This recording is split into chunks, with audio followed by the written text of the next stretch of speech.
Hello everyone, welcome to the second episode of Lesbian Talk, subtitled, Dyke Away With Me or something. What? I don't know, I was trying to be... Come dyke away, come dyke away. Yeah, that's much better. Come dyke away with me. We've worked out who's the brains of the operation. He's over there sitting on the ottoman staring at us. Are you a good boy, Kippers? Yeah. Would you stop? He's not going to meep at you. He'll meep when he feels like. God damn it. He's being paid as a co-presenter on this thing, and he has never done anything. His inputs are valuable when they happen. So, if you were with us last week, we randomly picked a word from the dictionary, and that'll be our jumping off point to talk about today, because we're topical and shit, and I don't know, it sounded cool when we discussed it. Well, it's a fine idea, it was hardly topical. It's just a rather annoying choice of word. I don't know why I use the word topical. It's professional.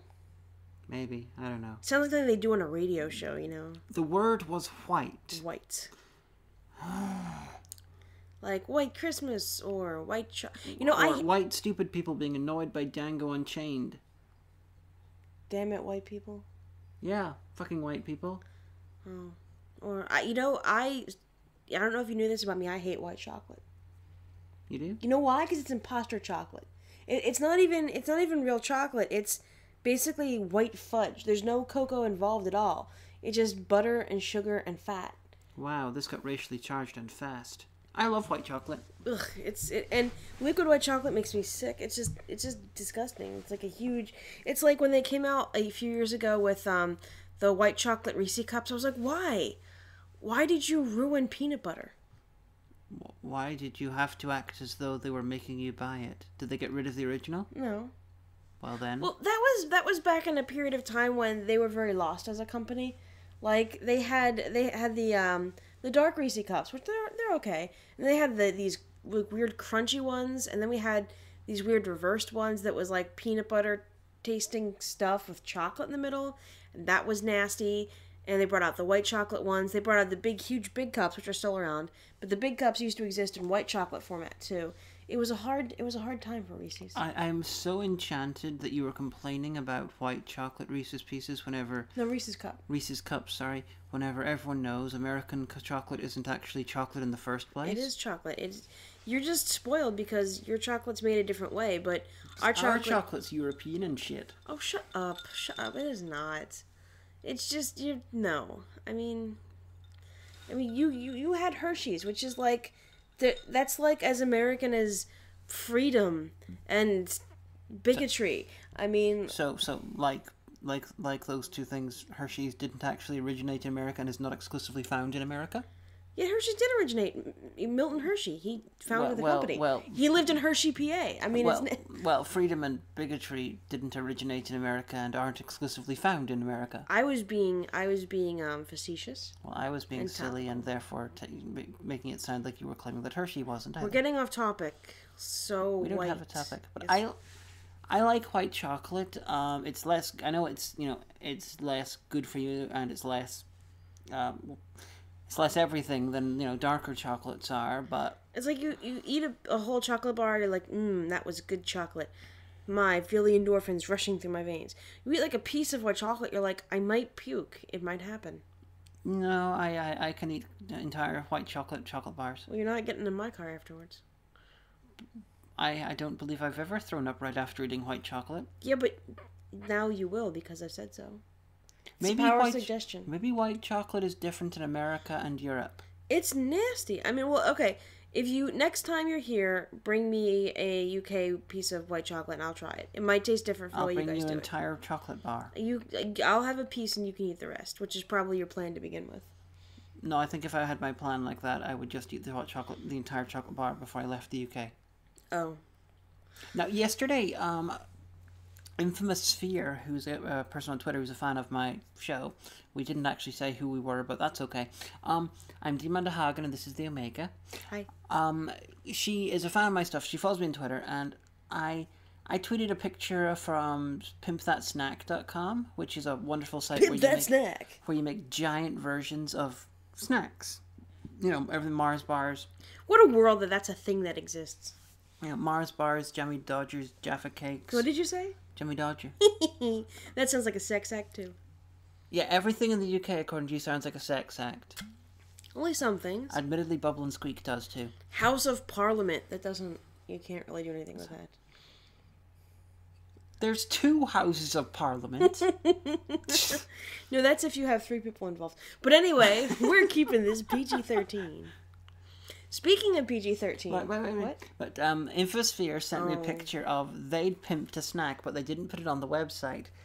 And it was this enchanting... Well, their actual result wasn't perfect, but the thing they were pimping... Oh, geez, looked amazing. Okay. Imagine, like, a white chocolate Yorkie bar. But it's apparently milk. Honey, no one knows what a Yorkie bar is. If you're in the UK, you do. Deviant Europeans. Now, but imagine it's the chocolate of a Milky Way, European style, filled with Smarties, European style. I do like Smarties, I have to confess. The Canadian UK one, chocolate inside, not the American little See, she expected me to be impressed with her pimpage of that snack, but in fact, my entire reaction was, I want that snack that you have pimped. That looks so your plan amazing. Backfired, Infosphere. It looked so amazing. Oh, want it. But anyway, what other types of white are there? There's like whiteness. White. There's white Walls. It's to whitewash something. Or is white knighting on the internet? Is that when you have like a nighttime and you throw a lot of white paint in the air and it never works the way you expect? That's Knights in White Satin. No, it's like, alright, I've been accused of white knighting for you. It's basically where, if, like, suppose you put out a video and you're like, God damn it, I hate kittens. I hate kittens and they suck and they're bad. I love kittens. Well, this is hypothetical. And so, everyone in the comment section was Everyone's going to accuse me of hating kittens She now. doesn't hate kittens. But then everyone in the comment section was like, you suck, Hagan, you're such a bitch. How could you do it? Dog kittens are amazing and wonderful. And then I spoke up and I'm like, don't worry, Hagan, I'll step in and save you. And I argue with them and be like, no, see, because actually a kitten bit her mother and stuff, and a kitten killed all of her siblings and even her goldfish, and you, what do you have any right to talk, and she's amazing. And I would be like acting like a white knight, like, don't worry, I'll rush in the comments and save you. But I would be doing that to get your attention and affection. And actually, I was, when you did the review with Nostalgia Critic, and I jumped in and fought the good fight in the comments, even though I got yelled at by Holly. But when I did that, everyone's like, you're just trying to white knight for Hagan. And I'm like, well, it doesn't really count because we're engaged. So she's kind of like my family. So it really doesn't count. I don't need to try to get her affection by defending her because I already have her affection. But I think it's one of those girl on the internet things because it doesn't seem to happen so much for guys, you know? The actual act of protecting or the act of being accused of white knighting for protecting someone that you think is good? Well, no, that like people would white knight more for girls than for guys.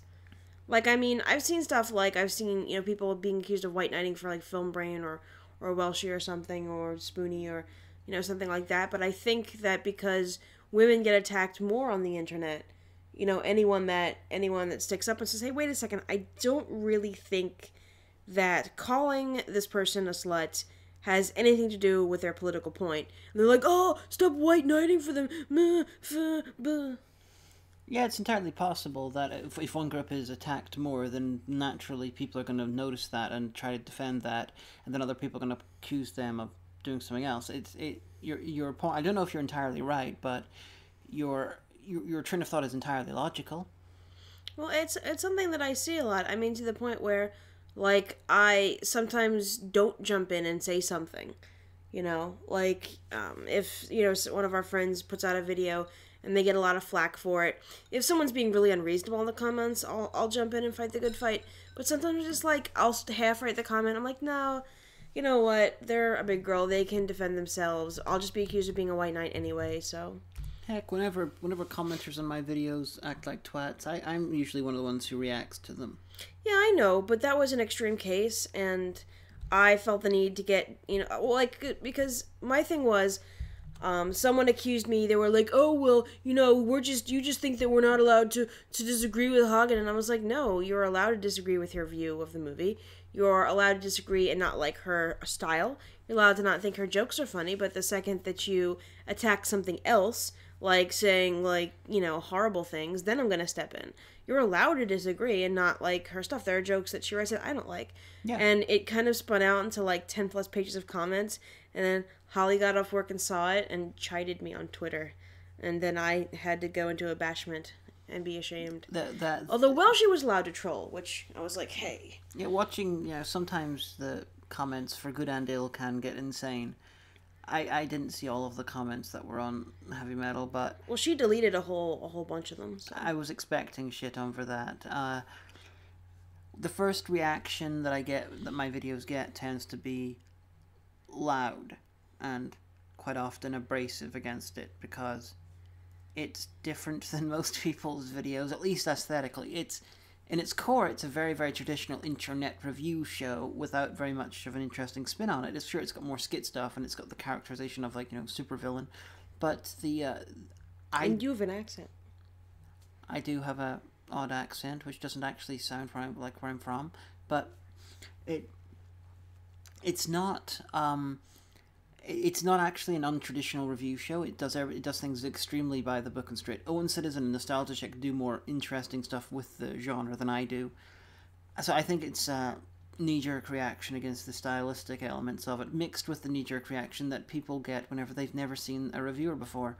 If you look at new comments for any reviewer on Tigwa or Further Abroad, if you've never seen their stuff, quite a lot of the comments are going to be horrible. People they like who they like, and if someone new is impinging on what they like, at least they perceive them as impinging what they like, they get annoyed. Nostalgia Critic fans saw me impinging on their Nostalgia Critic time. As far as they're like, I get 25 minutes of Nostalgia Critic time a week, and then, there's me turning up for about 30% of the review. Wait, no, but see, that's not even a valid concern, because guess what? The internet, if you wanted to, I'm sure Doug's got a million squillion videos.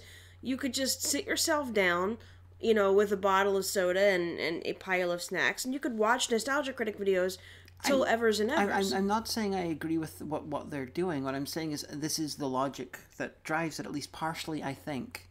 It's like the first time one of my videos was featured on Spinny's site. Oh, it was I remember vicious. that. That was like MagFest last year. Yeah, that was like... I was checking every so often, during MagFest, the amount of comments that were going up, and reading the comments, because... Okay, one incredibly over-the-top mean comment can be hurtful. 10 can be hurtful as well.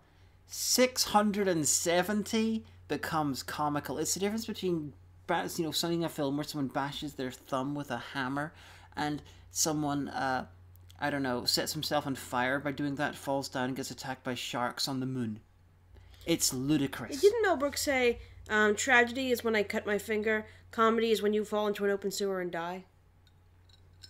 Yeah, I've also seen the argument that tragedy, the difference between tragedy and comedy is time.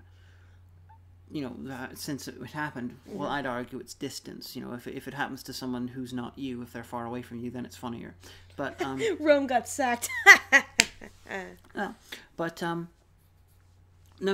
saying is, if you're seeing someone new, someone who's different, at least on the surface, and if you were entitledly expecting a certain amount of time from the person that you like, you're gonna react badly. And people on the internet, for right and for wrong, have a lot of free speech, and they say what they want that they wouldn't say in polite company. So you get cascades of insane comments, which will result in some other people saying, "Hey, those insane comments are not nice," and that'll result in, "Hey, you're whitening because you are threatening my ability to feel okay about being a shit." Well, you know what? Like, a lot of people I've seen quote freedom of speech. Let me break it down for everyone. This is how freedom of speech works. When you have the freedom of speech, the government shall not censor you, which means members of Congress, members of the judicial branch, members of the executive branch, and the state law enforcement and or state and local legislature shall not censor you. Yeah, but... Common people telling you to shut your fucking face is not the government. That is not... your freedom of speech has not been violated. They're not treating it as their freedom of speech is being violated. No, but I've heard people howling, no, don't tell me to shut up. Freedom of speech. Freedom of speech. They're using it in a very colloquial sense. What they actually... I think they're actually reacting to is... They are knee-jerkly being annoyed with someone is pointing out that they're being a dick. People don't like that. That is at least partially responsible for the term white knighting, that they don't like it when other people call them out for being a dick. Well, you're allowed to be a dick. No one's saying that you're not. Yeah, but people don't like to have it pushed in their face that they are being a dick. No one does. Actions have consequences. You know? I mean, I don't know how much more... blatantly I can say that, and I mean, if you do something illegal in traffic, and a cop sees it, even if you got away with it a million times before that, you're gonna get a ticket, because actions have consequences. If you be a dick on the internet, someone's gonna tell you, stop being such a dick. Well, it's a difficult thing, but I think, we're talking about censorship, we could probably stick on the subject of white for a long time, but we're gonna go into something else, because... Well, actually, censorship is a really good tie-in to what we want to talk about next, because we watched a movie together recently. Yeah, we're probably going to make this some kind of regular feature of talking about the last movie that we watched, and I could even call it What We Watched, although I think that might be copyrighted by someone else. But don't worry, we'll think of something. And the last movie that we watched together was... This movie is not yet rated.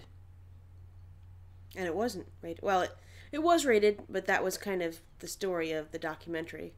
Yeah, I think that the movie itself isn't rated, but the MPAA gave it a rating that if it accepted the rating, it would have that rating. I'm quite sure the DVD is unrated. They just went through the process for the DVD. Oh, that's a good point. And where did you get this DVD? Well, I'd seen this film ages ago, and I sort of added it to my list of things I wanted to get, and I used that pretty much as a list of things to remind myself what I want, because previously I used to have a history of, hey, I want to buy this, I'll buy it, oh shit, I have no money. So now I put reminders for myself. And Omega here decided to get it for me for a Christmas present. And Merry Christmas. And so we watched it.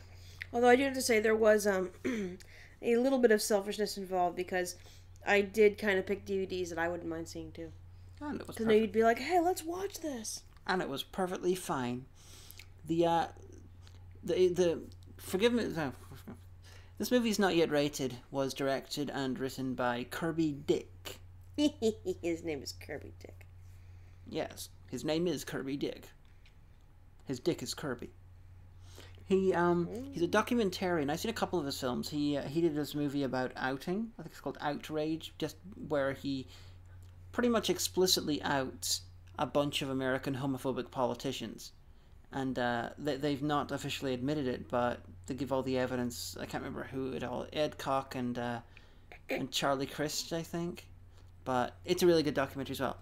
But this one, it's basically about assaulting the MPAA. Who are, dirty bastards, as we've come to find out. Yeah, it's showing the way that they're used to assist the power structure in American cinema, that they treat independents differently from studios, that they don't like to give out specific information about how to help, to get their people's ratings down in some cases, and how they treat homosexual and heterosexual sex scenes differently, how they have it's basically a very much... basically Republicans on parade is what it sounds like. The people who choose the actual things are very much suburban, right-wingers from California, mostly white. Oh, another thing is that they have to be parents, because that's the I'm like, here's the thing. Why would a parent have more of an insight of what America should be watching than a regular adult? I know it's like, oh, we have to protect the children. When someone think of the children. But first of all, unless you're especially clever or you're with your parents anyway, children aren't getting in to see R-rated or NC-17 movies, And they were in Brad Jones's house when he was a child. Well, he's talked about this at length. That's good for Brad Jones, I guess. It made him into the man he is today. Well, see, if you let your children watch R-rated movies, they grow up to be cinema snobs. Yeah. But, that just so cheesed me off. Because I'm child-free and proud of it. And I hate the idea that, well, a parent will know. A parent should be in charge. No, shut up. Someone who has created offspring is no more of a saint, of a sinner, worthy, unworthy. It's not like you get a special little Medal of Honor just because you mixed up your genetics with somebody else and a child resulted. And that really gets me annoyed. I tend to agree. I'm not sure that being child-free is something to be quote-unquote proud of, though it does seem rather easy in general. Well, no, because on the internet, like, I don't know if you know, there's a great blog I read called SDFU Parents, .blogspot.com. I think you've told me about it. Yeah, Shut the Fuck Up Parents blog. And I love it because the woman that runs it is really funny. And it's basically targets parents who are oversharing on social media. But a lot of that spills into the general entitlement culture that I think is very inherent to the U.S. And it's like parental entitlement for some reason just seems like even worse. Like, as someone who's had to work extra time and, put in extra hours because, a parent at the office says, well, I have to go to pick little Jimmy up from tarantula practice and then we have to go and the daycare's closed and I have to, I don't know, the toenail cleaners, and I'm like, ugh, really? I mean, if I said, hey, I want to go home. What sort of town is your work based in? Sometimes I exaggerate. But no, like, I mean, if I had said, hey, I need to leave early because the post office delivered this package and I wasn't home, and so I have to go to the post office and pick it up during postal hours, or, I need to get my oil changed, or any of the things that I need to do, it's, yeah, well, I mean, you can use your benefit time if you want, but I feel like parents are given a free drive. This is a dramatization of real events. The names have been changed to protect the innocent. Hi, boss. Can I go home early to get my oil changed? My car is emitting a strange color smoke. Do you have children? In fact, I do not. I only have a cat. The cat is hardly... I'm going to check the sheet here. A cat is worth 1/8 of a child. No, slave, you must go back. But you, Marcy, over there, who's been eating donuts all day and farting loudly because you have 3 children, you may go now and get twice the work. I hate people who don't have children.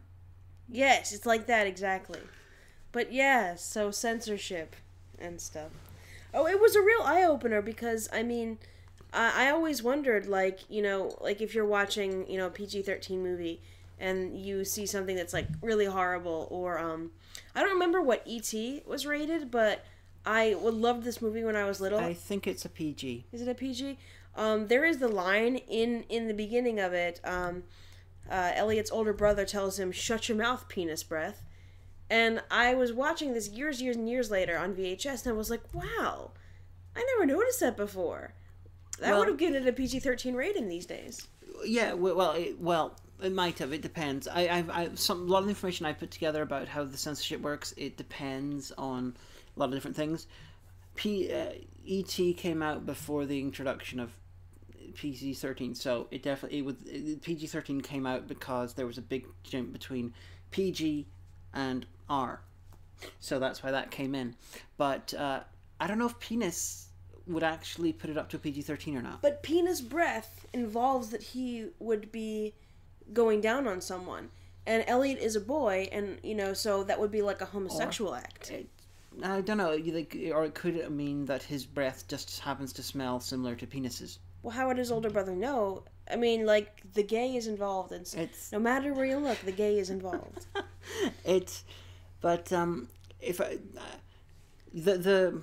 The documentary was really interesting because I actually did explain in slightly more detail where the cutoff point with these films are. Especially, like, I'd worked out myself just from watching movies that PGs get 1 shit. Star Trek Generations and only 1 shit was given. Mm-hmm. Star Trek Generations has 1 shit. Transformers the movie for 1985 has 1 shit, which was actually only edited in at the last minute because they wanted to get a PG rating so that someone wanted to hear Orson Welles say the word shit. No, he didn't say it. Oh. It's the guy who played Spike in the cartoon. But the reason they did it was because they wanted to force children to bring their parents so they could sell more tickets. Frankly, my dear, I don't give a fuck. That would have changed that movie, wouldn't it? Yeah, it's really interesting to look at different decades with their idea of what is considered terrible swearing. Now, this I can remember this one from a book I read, but there was a 1950s British television show called Billy Bunter. The Adventures of Billy Bunter. It was basically about a schoolboy running around and having 1950s style adventures, which, based on my limited knowledge of the 50s, involved having, because it's English, involved having no chocolate and probably being racist. UK in the 1950s was quite racist, but Billy Bunter, there was an episode where he said the terrible, horrible word crikey about 20 times, and there were letters and protests from priests. For reals? Yeah. Like, did crikey used to have a bad... Remember, was it a bad connotation that fell out of... I mean... I honestly have no idea, but remember, 1950s, you're dealing with... they don't have that much in the way of actual swear words on screen. So it's like the few you have, the worst of those, the worst of the crappiest ones becomes the worst. I hear crikey, I think of Steve Irwin. One thing, when I was in... Crikey, that's a big crook! I'm gonna stick my finger in his bum! Sorry, Australia. When I was in technical college years ago, I decided to do things... You said crikey? I did a thing about swearing. I wrote a 13-page thing about, different swear words. You would. And as part of this, I read a absolutely fascinating 20-page thesis. I don't know if it was really a thesis, but it was a really long 20-page thing about the history of the word cunt, which was great. But one thing I realized when I was writing that thing, at least in UK parlance, when it comes to sexual swear words, ones that are considered light and ones that are considered heavy, they mirror each other in what they're actually referring to. For instance, you've got the considered worst swear word in the English language right now is cunt. The exact same meaning, you've got twat or twat, which is considered one of the lighter swear words, sexual swear words. On the other hand, you've got the second worst English language swear word that's sexual, fuck. You get the very, very light, shag. You've got, you also got the word shit. You got the word crap. When I was writing that, I came to the realization that people who are annoyed at swearing. It's like Pokemon evolving. They're not annoyed at the actual meanings of the words. They are literally annoyed at that arrangement of letters, in that order. And that was the day I stopped taking swearing seriously. I just get to the point sometimes where, like, I will be so angry that all the regular swear words aren't enough. I need a new, more special one. I need a swear word so vile that just thinking it makes hair fall out of people in, like, a 10-mile radius. Like, I work retail, so that's how angry I get sometimes. The documentary also had sections on how it treats sex scenes. Like, there's been things where they'll up things to NC-17 from R-rated because of the scene concentrates on, like, a woman's pleasure in her face for too long and it freaks them out. It seems the people who rate it do seem to have a mission that is so heteronormative and classically American that A, violence is good, B, sex is bad, and if you have to have sex, if it's not missionary, that's worse. And if you're having missionary, you got to concentrate on the man doing stuff because the man does something and the woman is passive. If you concentrate on the woman doing stuff, that's absolutely terrible and it freaks them out. And yet, the scene in American Pie where he basically fucks a pie, was okay. Yeah, they compared But I'm a Cheerleader with American Pie. Which was hilarious. And if you haven't seen But I'm a Cheerleader, you really need to go see it. It's basically the premise of it is there's this girl and she's a cheerleader with a boyfriend, and her parents think that because she has eaten tofu and likes George O'Keeffe that she must be a lesbian. So they send her to a homosexual cure camp, and wacky hilarity ensues, and RuPaul's in it, actually. Yeah, RuPaul is. I actually think the worst problem with But I'm a Cheerleader is that she's a lesbian. Because then her discovering that she's a lesbian means that their stereotypes of how lesbians, it's sending out the message that that's accurate. Well, I took it as dark satire. I mean, that's how I took it. Although there is a scene in But I'm a Cheerleader, where they're having this focus group with all the girls, and the woman says, well, you need to find your gay root, what made you gay. And this one girl who's pretty butch, she's got like a buzz cut, she's got all these tattoos, finally just freaks out, and she's like, I'm not a lesbian, okay? I like guys. I really like guys. I want to kiss a guy. I just really love sports. And then she like runs off, and the woman's like, she'll realize that she's really a lesbian soon. And I thought it was cool because, there are girls that I know that I would so peg as, oh, yeah, she's totally gay. Until they're like, I think so-and-so is so hot, and my boyfriend's such, you're like, oh, okay. Yes, I can totally, yeah, definitely. Another thing about the documentary that I didn't realize was there's 2 clergy that are involved. Oh, that's not actually during the initial rating process. That's if a director appeals the rating, and it's only ever they've only ever then they do a big vote thing. There's like 12 people, and including 2 clergy, because clergy are the most important thing in America. And that really shocked me, because I mean it's a representative from, was it the Episcopalians and the Catholics? The Catholics, but like the Catholics, I guess you'd expect, but the Episcopalians, I mean, like, no Protestants, no Methodists, no Jews, no Muslims. I mean, that's odd.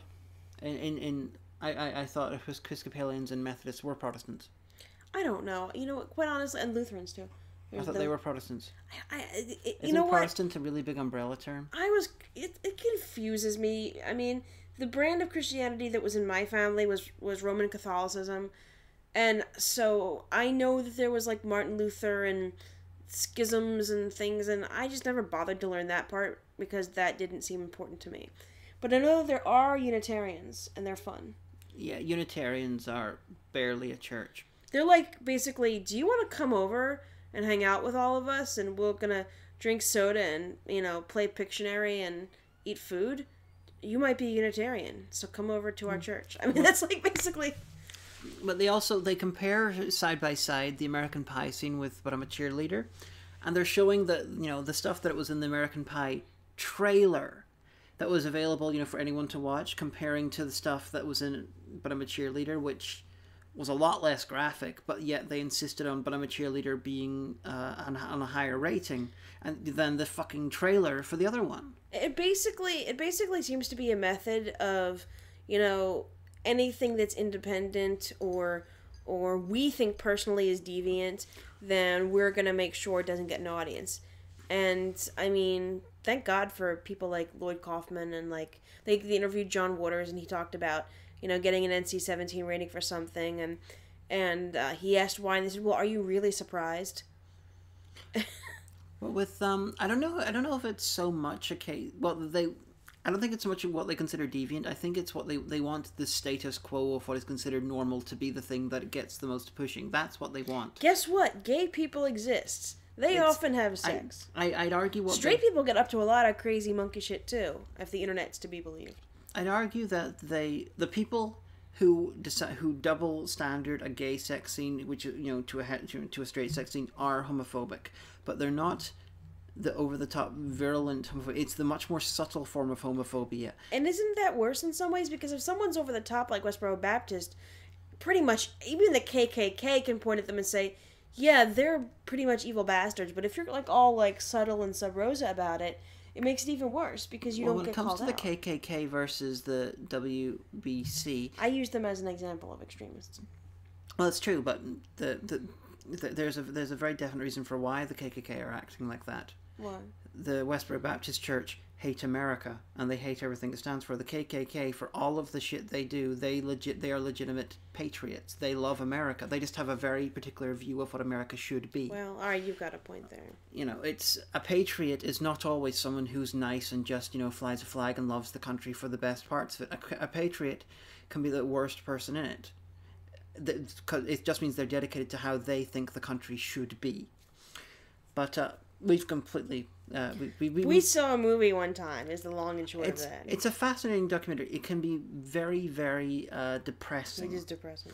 Especially if you are a person who finds himself marginalized by the way the system is done up. Or if you're someone that would want to make a film where, something that everyone in the world considers perfectly normal, you might be facing an NC-17 rating just because they don't like your face, Pretty much. It's incredibly childish.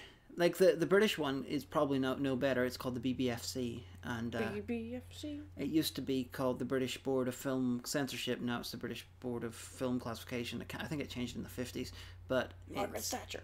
It's underwear snatcher. It's going to be quite similar.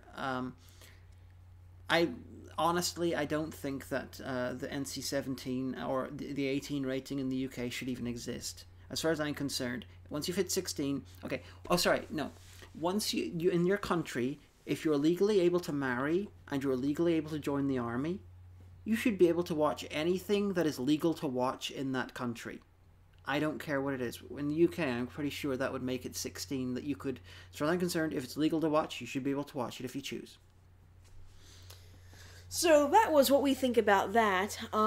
And so I think we should go into the music part of the show.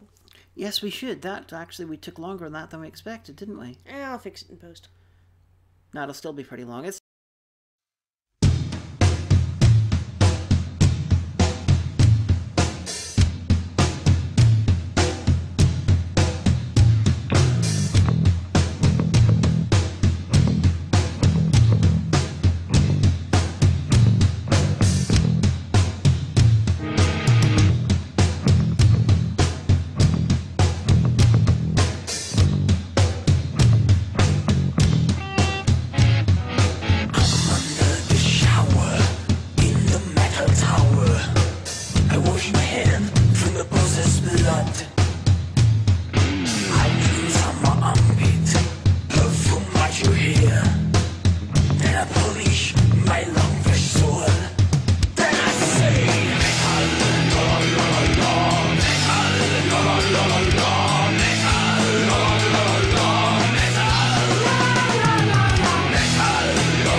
Ciao. Ciao. Anche tu sotto la doccia? Evidentemente sì. Noto con piacere che ti è caduta la saponetta. Oh sì, grazie. La raccolgo subito.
Zitto, Pennino!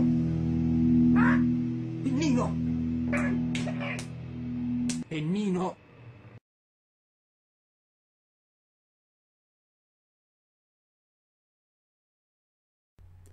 That was your weekly dose of Nanowar. That was the song Metal La La La La La, which I actually did a video for when I was in university, and I put it on the internet, and it was part of an assignment. And the band saw it, contacted me, liked it so much, they got me to direct their second official music video, which was for the song that we played in the first episode, which was called Nanowar. And you can find them both on YouTube. The internet, bringing good things to you.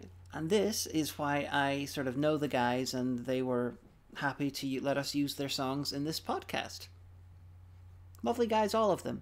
Anyway, now it's time for a lobster to give us trivia. Indeed, and today's trivia is it's kind of geography. There is only one country in the world that actually has two countries inside of it, and that would be Italy. And it has inside of it Vatican City and San Marino. So you can talk about that at your next cocktail party. It's New Year's Eve's coming up, so if you want to mention that over drinks, make yourself look worldly and cosmopolitan. That's been your lobster trivia for today. So where's my pizza? Your pizza is out the door, down the stairs, and out in the snow. It's not snowing here. Oh, well, it's down that way. Yes! They actually sprung for pizza this time. Half grill, half algae. It's going to be great. Little does he know, the krill is actually wasps in krill costumes. God damn it! Get off there. So another feature that we wanted to make kind of regular is called So This Happened at the Store. I have worked in retail for almost 10 years now. I've always had a second job at Barnes & Noble, which is a fantastic company. They treat their employees very well. I could not ask to work for a better company. But the unfortunate thing is that even though I'm surrounded by books, which is a wonderful, marvelous thing, I also have to deal with the public. And anyone out there who works retail, has dealt with the public, knows that that's terrible. It's soul-crushing. You want to die. So I'm gonna, things happen every day. Like, I came home today from work and said, "Oh my God, hon, you'll never believe people were just stuck on stupid today." And ranted for about 5 solid minutes. So I think I'm gonna start with the first thing that happened at my first store back in 2004. And this is actually my first month working for Barnes & Noble. And now I was not personally present for this incident, but I was told by the person that happened, and this has actually become an kind of like an urban legend, like a passed down through booksellers kind of story throughout the company, to the point where it actually was featured on the Weird B&N section of our Insider webpage. And I was like, "Oh, I was there, that was my store." So many moons ago, one of our managers was at customer service, and he was doing a title list, and this teen comes up to him and says, "Hey, I don't know how to tell you this, but there's a naked guy in your store." And the manager said, he thought the kid was just fooling around. He's like, "Excuse me, what?" And he's like, "Yeah, this guy walked past me, he's totally naked, and I didn't know what to do." And he went into the men's room. So our manager's like, "All right." So he goes into the men's room, and he finds a man who has a duffel bag full of clothes with him. He is butt-ass naked, on his knees on the counter, like up on the counter, washing the men's room mirror. And this had been a regular who would always take a huge stack of religious books and not let you take them away till close. Like, usually, if we see people with large stacks of books and it's coming up a half hour before close, we'll say, "Hey, can I take them for you and put them away, since we can't leave until all the books are put back and you're a bastard?" But, so he would refuse to let us take the books, then he would leave and we'd have to put them all away. So that was this guy. And Jeffrey said, "You can't be naked in our store." And the man got down from the counter and said, "But it brings me closer to the word of God the Father." And Jeffrey said, "Well, that's his maybe. You still can't be gay." You can't be gay. Jeffrey's, that's his maybe, but is you still can't be naked in our store. And so he eventually negotiated with this man who agreed to put his clothes back on. And the store manager was waiting for him. And she goes, "You're banned. You're banned from the store. You can never come back here." So they kicked him out. So that next Sunday was Easter Sunday, and the store manager was working on a display at storefront, and customers just start rushing in the door. And she looks up, and this woman runs up to her and goes, "There's a naked man outside of your store." So customers, I guess, coming home, from church or going out on, Easter Sunday, coming to our store, were treated to the man who actually had stopped in front of the store, took off all his clothes, and started preaching. So she called the cops, obviously, and she went out. She said, "What the hell are you doing?" And he said, "You said I couldn't be naked inside your store. You never said I couldn't be naked outside your store." And so the police were called, and he was finally arrested and taken away. But that is the naked man story. And it made the newspapers and everything, because some nurses I worked with at my day job were like, "Oh my gosh, were you there?" I was like, "No, but I heard about it." And that was what happened at the store. And I'm sure that stories can only get better from here. Oh, Yeah. People are crazy. people are crazy. Oh, fucking hell. I went to university in a town called Stafford in England. There's a small mall type thing, and then there's like this open area. Was it a naked mall? No, but there were preachers sometimes hanging out there and yelling shit, but never were they naked. It would have made, the same sort of area sells very nice hot dogs. So, I would stand there and eat hot dogs and, stare at them because I found them odd. It would have made it much more interesting if they were naked. But, anyway, now we're going to go into the second to last part of the show. Where we are going to talk about something nerd related. Because we're big nerds.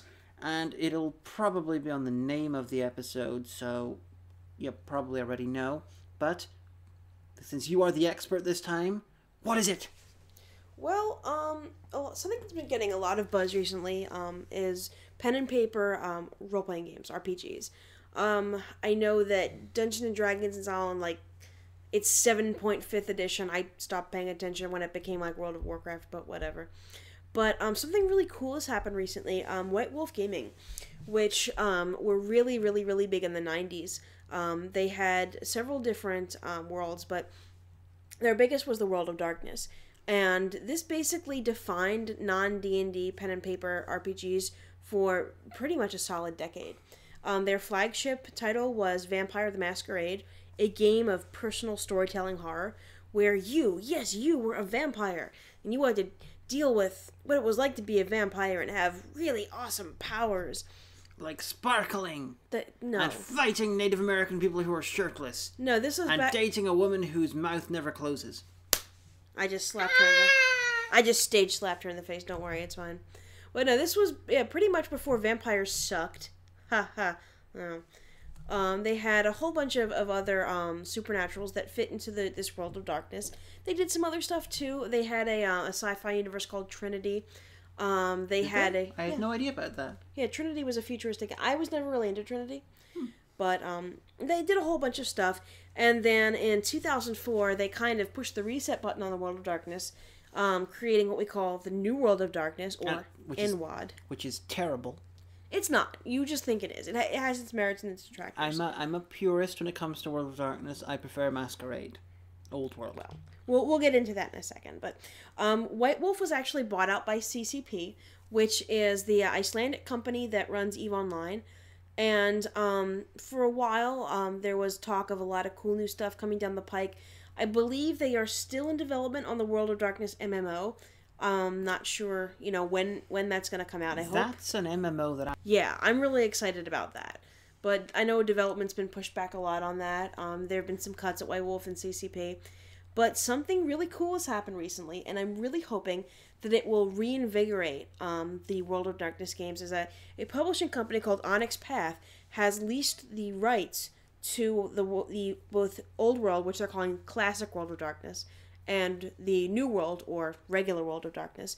And they're partnering with DriveThruRPG.com to republish all the old stuff as print on demand. So that book that you didn't buy in the gaming store in 1994 and now is $200 on eBay, you can get a POD, a print on demand version, a physical copy through DriveThruRPG, or you can get the PDF, where you can get both. Does that mean that finally you'll be able to buy the Anansi book? I'm never going to buy the Anansi book because I have all of the other Changing Breeds, and I hate the Anansi, and I think they're stupid. Because They're bugs, and that's stupid. I like the NNC. You can like them as much as you want. How much would it cost to get a print-on-demand copy? We can probably check on Onyx Path later. Probably like between $10 and $15. Okay, if I leave you the dollars when I go home, you can buy. If it's one of the ones that now they're re-releasing these with about I think like 4 or 5 every month. So if it's one of the ones they've done already, that's fine. Okay. Another thing that they've been doing is utilizing Kickstarter as a print-on-demand mechanism, and it has been over a year now. They did a 20th edition of Vampire the Masquerade called V20. And we both have the special edition leather-bound Grand Masquerade editions. We went to the Grand Masquerade in New Orleans last year, which was pretty.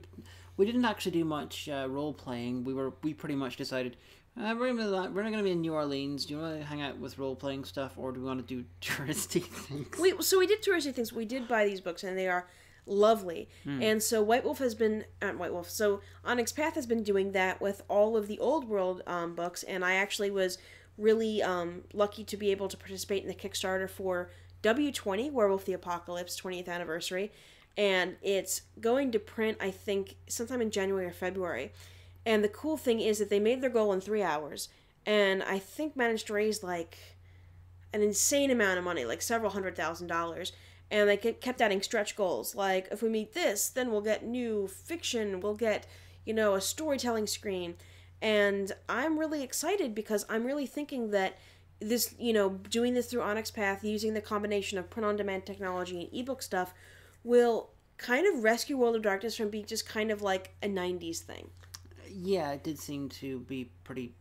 We had a lot of people who were fans of it, but the gothic punk. Most people who wanted to buy copies had already pretty much bought copies, and there wasn't enough people who hadn't bought them to justify the reprints. Yeah, print on demand is really cool.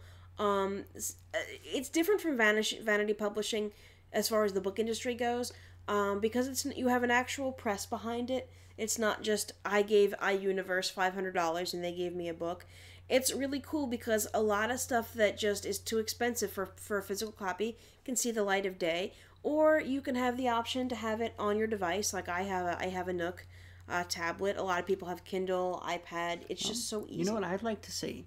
This is an idea I actually came up with whenever I used to play Vampire the Masquerade when I was in England, and this was okay. Basically, I would like to see a Vampire the Masquerade movie of some sort, but it could be done as, honestly, I was thinking as some sort of a fictional documentary, where you've got interviews with different with various vampire characters. And that's how you get the idea of all the intrigue. Because a big part of the game is a vampire reality TV show with the asides, or roughly, it's sort of like it's a fly on the wall over a year at a court, because these games are incredibly political and you have people doing power things. It's the closest thing I can think of. If you could take how Vampire the Masquerade works, make everyone human, and you could make yourself like a Roman emperor and conniving senators type game, or like a West Wing type thing. It's very, very political. It's not much to do with actually fighting.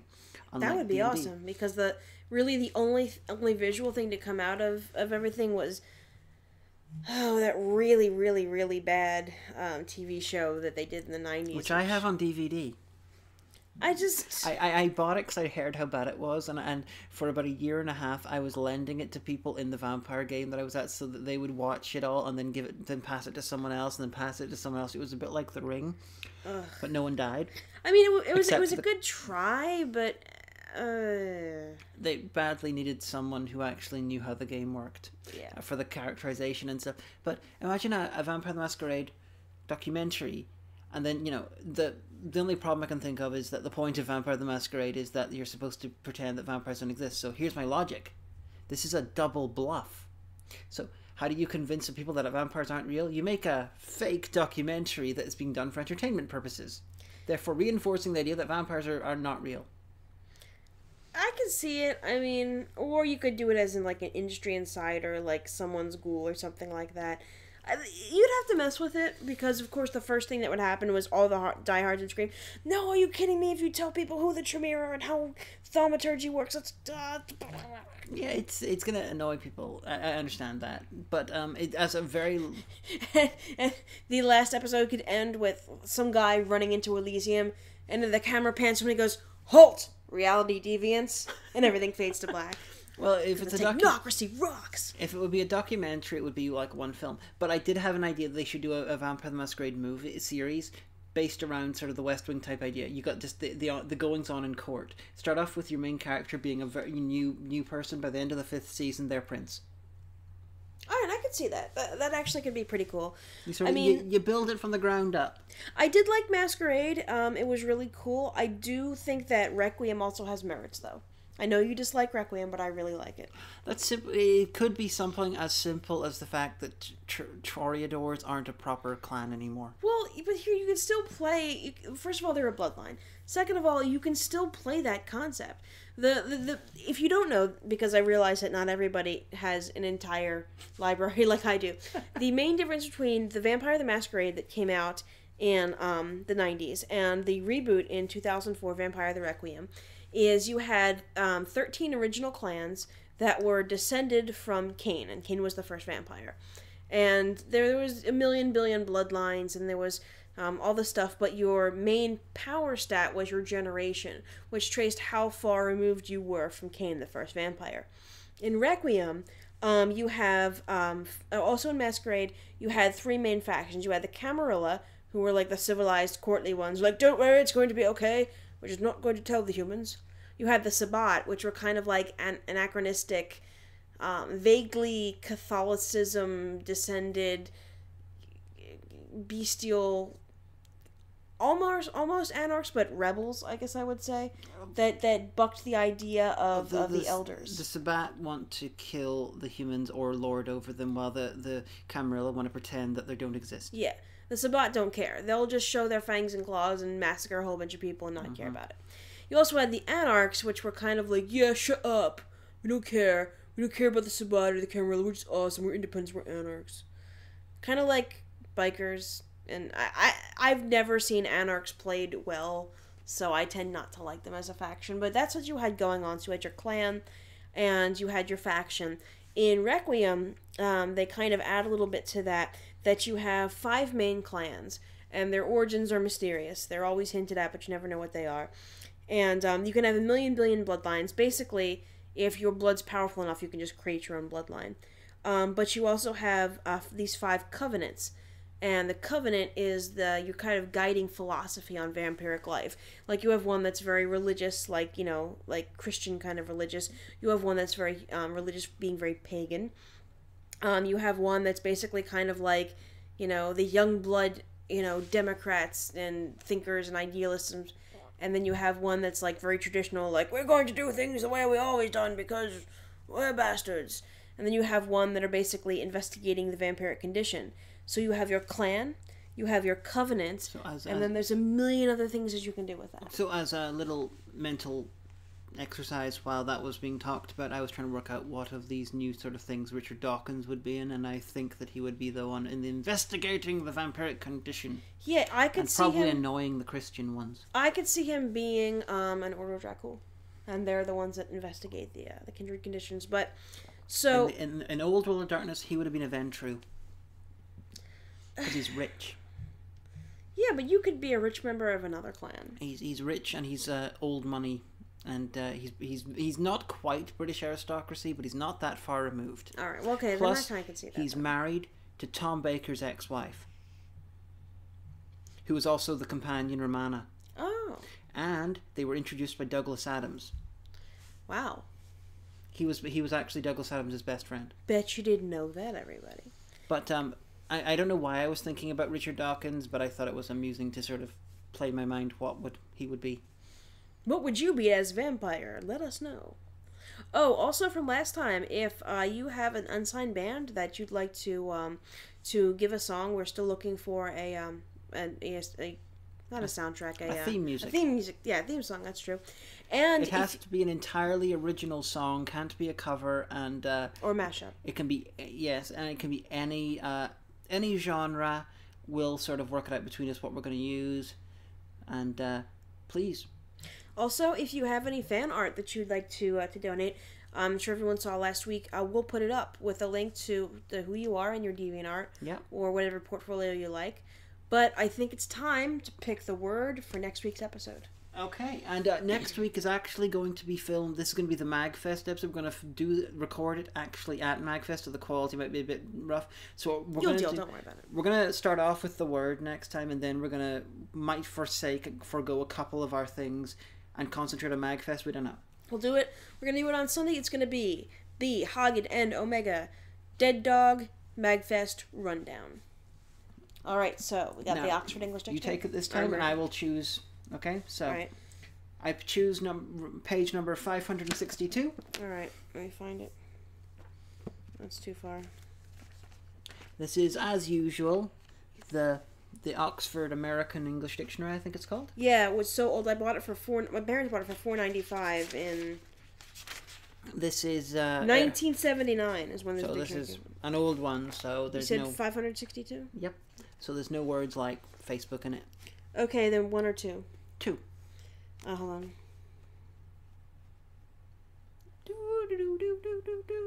Pick from 13. 8.